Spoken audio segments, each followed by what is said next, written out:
Michael, thank you for that introduction. It's good to see you, and keep up the good work. I want to spend a few minutes with you. It's good to have my warm-up act do his job. Senator Brown does a wonderful job, doesn't he? Actually, I'm pleased that I'm not your first speaker this morning. I did that last week to a group, and I was actually surprised anybody showed up. We had that snowstorm on Thursday, and Friday I would speak to the group. It was the Hearing Aid Association, and I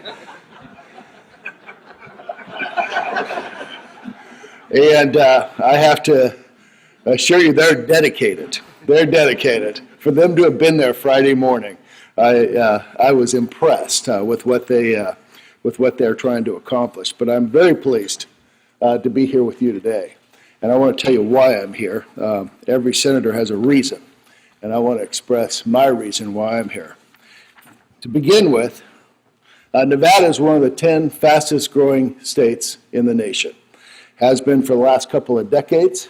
We had 5% growth in the last 5 years, which doesn't sound like much, but the decade of the 2000s, we had the fastest growing state of 35%. So you can imagine the importance of infrastructure to a state like Nevada. Lots of strengths to our transportation infrastructure throughout the state. In addition, my state, the economy relies heavily on tourism. Travel spending injects nearly $60 billion into Nevada's economy annually, accounting for around 13% of the state's GDP. About 30% of Nevada's total employment is directly tied to travel industry. Making safe and reliable transportation infrastructure in our state and throughout our country absolutely crucial to our economy. So that's why I'm here. As important as infrastructure is to all of you, and the fact that Nevada is so reliable, so heavily relied on transportation and the ability to get people in and out, you can understand why someone like myself who comes to Washington, D.C., keeps infrastructure as one of his top priorities. I want to tell you a story, and I like to tell this story, but you may not like the story as much as I do, but I'm going to give you the story anyway. There is a company in Nevada. Can't think of their name, but what they produce are fig bars. Now, why in Carson City, Nevada, would they make fig bars? And what's even more interesting about this company is that they produce fig bars, but their buyers, the people they sell it to the most, are not from the West, not from the Midwest, not from the South, but they sell more products of fig bars in the Northeast than anywhere else in the country. In fact, I have seen a fig bar the length of this room. Of course, before they cut it up. The interesting part in the conversation that I've had with this particular small company, probably produces about $50 million, though, every year just in fig bars, and they're natural fig bars, and I had one this morning. I forgot to bring one. I'd have been happy to show it to you, advertise for them a little bit, but go to Costco. You'll find it in Costco. They're in Carson City, and yet they distribute most of their product in the Northeast. And why are they able to do that? They're able to do that because we have a system in this country that allows them to do that. They live in Carson City because that's the area they love to spend their time and love to live. But without a good transportation, without good infrastructure, without good trains, without good airplanes and airports, they'd have to move to the Northeast. And everyone knows the last place you'd want to be this winter is in Boston. So to me, as we talk about products and moving this country forward, the importance of infrastructure, to me, is probably the number one most important domestic issue that we have here in this country.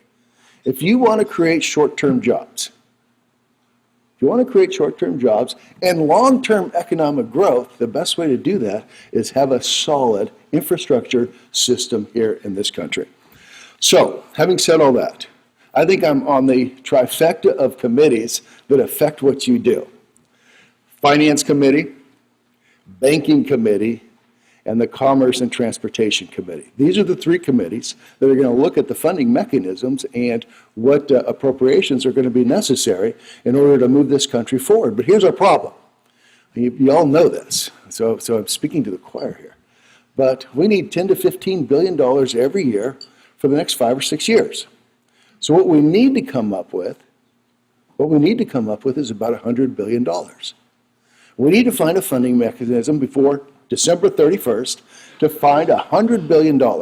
And by the way, there's a lot of competition for that $100 billion. Go talk to your doctor. Your doctor would love to get the SGR fix. Go down the list. Talk to the hearing aid people. They can spend that $100 billion too. But we need $100 billion. So my conversation with the chairman of the Finance Committee, Senator Hatch, asked me if I would take a look at this and figure out ways to come up with $100 billion for a highway bill that will cover the next 5 or 6 years. And I am committed to do that. I want you to know I am committed to do that. Now,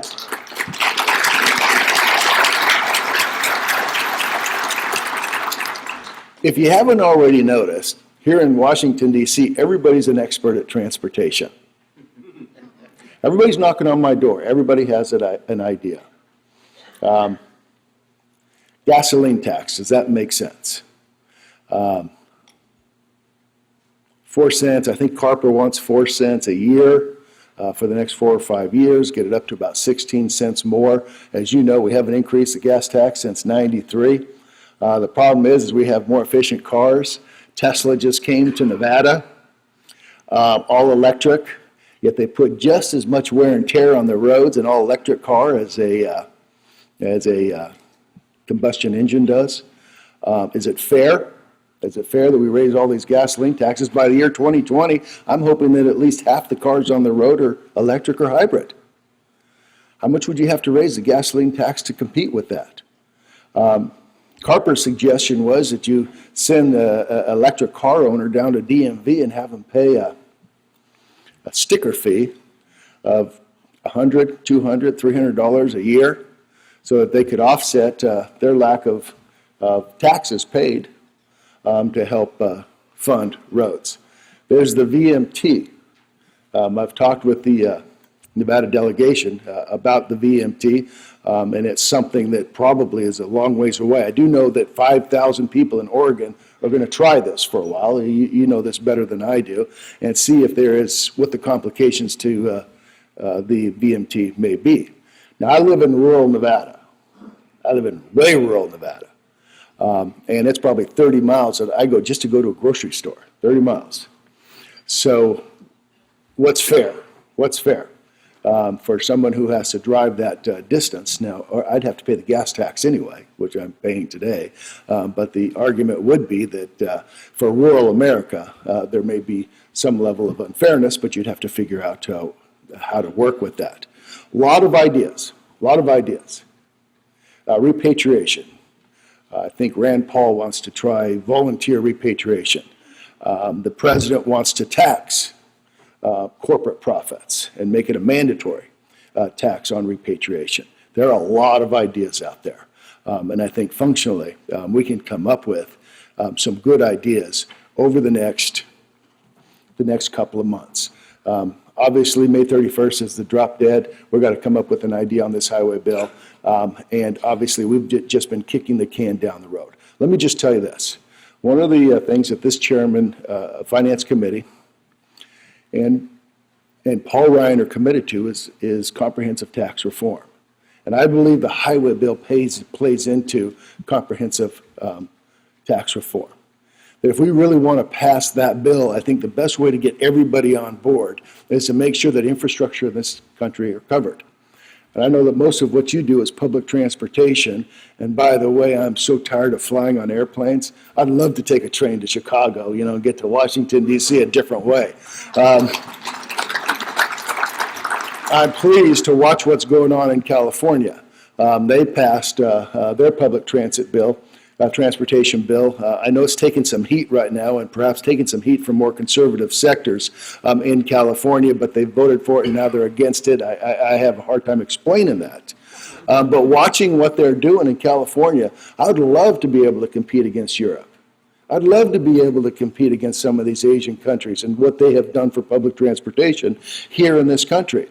And if we're going to move this country forward, I believe that public transportation has to be in the forefront of this. But I will tell you this, conversations that I've had with Paul Ryan, the conversations that I've had with Senator Hatch, if we have in this country this year comprehensive tax reform, there will be plenty of money for infrastructure. There will be plenty of money for what you do and to help pay for what you do. If we do not have comprehensive tax reform this year, and we get to the highway bill, it'll just be patchwork.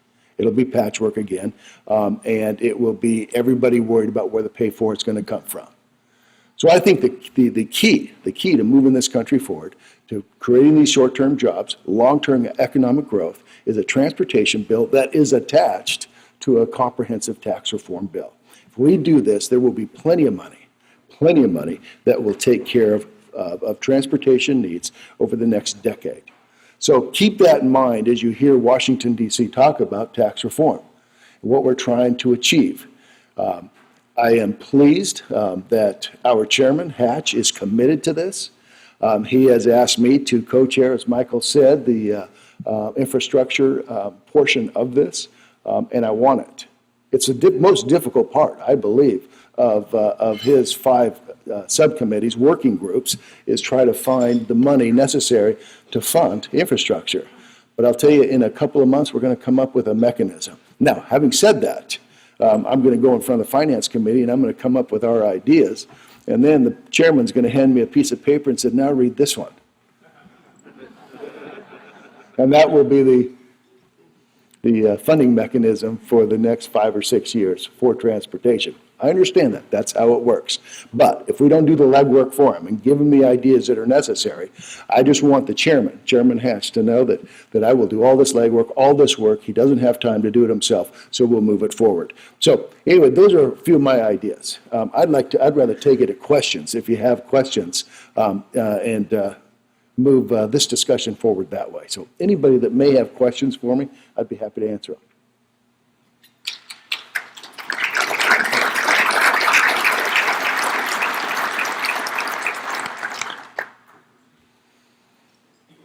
You have to ask me a question, don't you? I'll kick it off. I was that good. Thank you so much for being on. Well, you mesmerized the group. We're thrilled that you're here. Thank you so much for coming. As our members come to the Hill and share their local stories, what are the important things that they need to convey to you all up on the Hill? We need to work together. I believe the fundamental problem here in Washington, D.C. is that we don't work enough together. And I think everybody here in this room agrees with that. One of the things that we have to do is we have to get our fiscal house in order. I have a piece of legislation called No Budget, No Pay. I don't believe that for a government, for a federal government that spends trillions of dollars every year, should be exempt from having a budget. I guarantee you, everybody here in this room, at your local level, is required to budget. You work with your governors, you work with your local governments. I know that's true in Nevada, but here in the federal government, we have not had a budget for more than 5 years. No real budget. A budget that's passed the House, a budget that's passed the Senate, a reconciliation process, and the results of that is $18 trillion in debt. $18 trillion. Now, we're going to have a budget this year. For the first time in probably 7 years, we will have a budget on the floor of the United States Senate. First time in 7 years. House has been passing budgets for the last 2 or 3 years, but it gets ignored. It has been ignored on our side, so we're going to pass a budget. Now, that gives you our pathway forward. That'll tell you the pathway forward. Then we'll go through appropriation bills. We haven't passed appropriation bills in 7 years. But if we can work together and get a budget passed and get these appropriation bills to the president, we can solve a lot of problems here in this country. But probably the biggest problem is tackling this debt that we have. And so we're going to get closer to do that. The message that I believe that I need to hear and that every member on the Hill needs to hear is that we need to start working together. We're not going to solve these problems without working together. And I'm a believer that we have a very partisan population today. Go into any restaurant, go into any home, sit down at a dinner table, watch what they're looking at, watch what they're seeing on TV. You know, there's 40 channels out there. You can find any channel now. You can find a channel that believes with everything that you think. You can go find it. From one end of the spectrum or the other. And I'm a big believer in our First Amendment rights. But I'll tell you, if we could eliminate Fox News and MSNBC and get those two corners, those two edges to quit battling each other, I think we can get a lot more done here in Washington, D.C.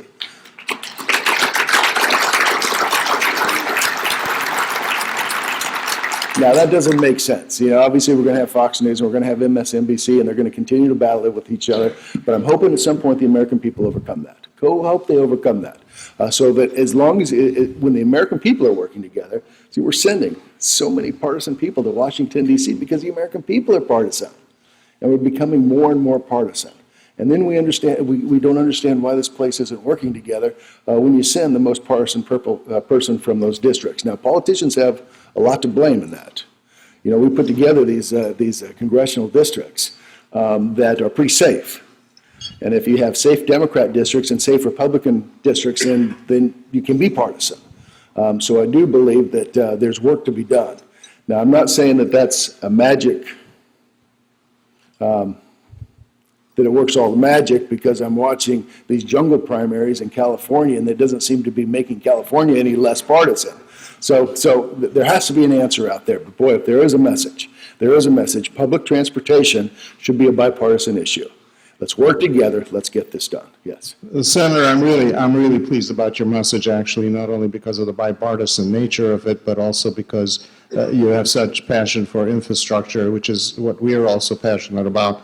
And if it's eating fig bars in the morning that makes you that way, I'm going to eat a fig bar every morning, too. Thank you. That's what it takes. That's what it takes. Let me just leave a point with you. Let me just leave one point with you. I truly do believe that in the message of bipartisanship, I don't believe Obama's always wrong. And I don't believe he's always right. When he's right, I'll work with him, and when he's wrong, I won't. But I send the same message, I say the same thing about President Bush. When President Bush was right, I'll support him, and when he was wrong, I wouldn't support him. And I would hope that there are more members in Congress that would understand that. No one's always right, no one's always wrong. And until we come to that understanding and that agreement and start working together and trying to find positions and not worry so much about being 100% right. And that's what we worry about. We worry about being 100% right. And instead of working together and getting 80% of what you want, it has to be 100%. And what concerns me the most going on here in Washington, D.C., is that people are now identifying themselves with an ideal. Now, you can have ideals, and it's difficult when you're an ideologue. It's even more difficult when you identify yourself with an ideal. That means you can't compromise. That means you can't go on to the table and have a conversation. I want people, I do believe that if you're here in Washington, D.C., and you know when you're sitting at the table, you're not going to get 100%, but if you can get 80%, take it. Take the 80%, and then tomorrow work on the other 20%. But I think that's what's missing in Washington, D.C. today. And we just need to understand that no one's always right, nobody's always wrong.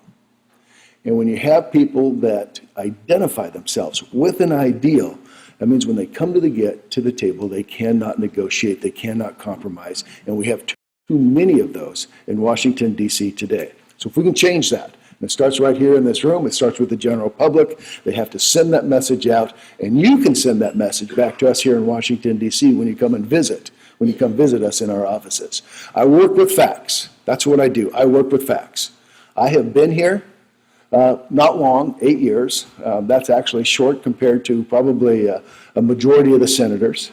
But having said that, I work with facts. And the fact is this: we don't have supermajorities in either house. We do not have enough to overcome a president's veto. So I'm going to deal with facts, and that is we're not going to get 100% of what we want. So let's get as much as we can. Let's negotiate. Compromise is a terrible word, so let's just cooperate. How's that? Let's just cooperate. And if we do that, we can get this country moving forward. We can create these short-term jobs that are critical by expanding this infrastructure. And in the long term, we're going to create some real economic growth, and it starts right here in this room. Thank you very much for having me here.